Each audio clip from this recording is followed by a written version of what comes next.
Chief Minister Naveen Patnaik ji, His Excellency Ambassador of Japan, ministers, officials from the Government of the State of Odisha, friends from business, ladies and gentlemen. It's a great privilege and honor for me to participate in this wonderful Make in Odisha Conclave 2018. Before I start, I also pray and seek the blessings of Jagannath ji.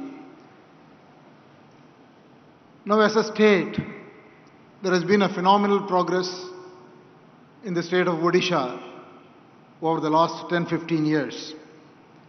It is a state with a very stable government, a very proactive bureaucracy, ready infrastructure, a very large pool of skilled manpower, and a very secure social environment.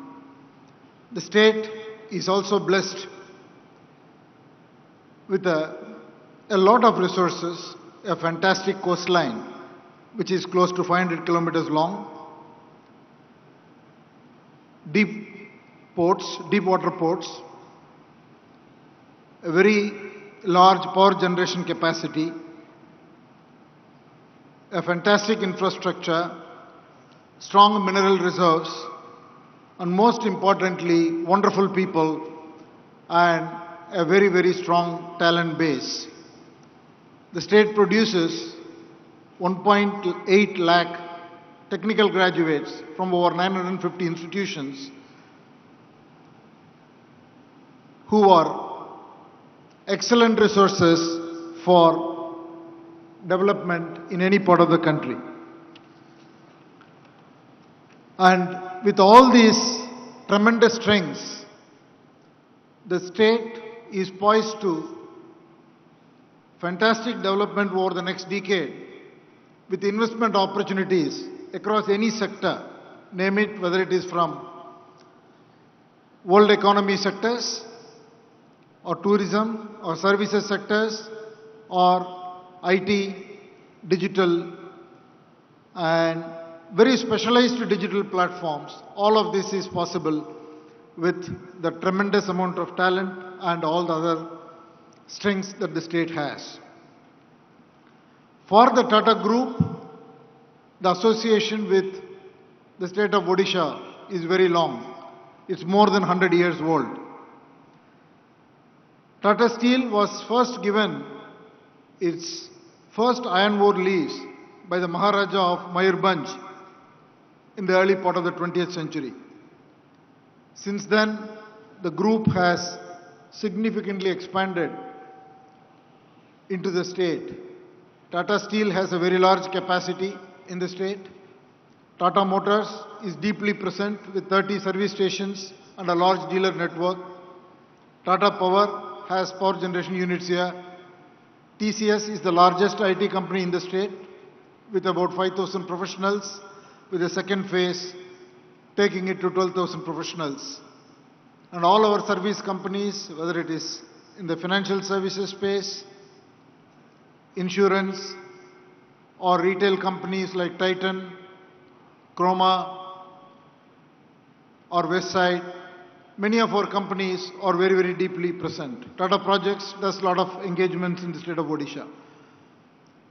Already we have made investments worth 75,000 crores. With the announcement of the Kalinganagar expansion, another 25,000 crores will soon cross a total investment of 100,000 crores in the state of Odisha.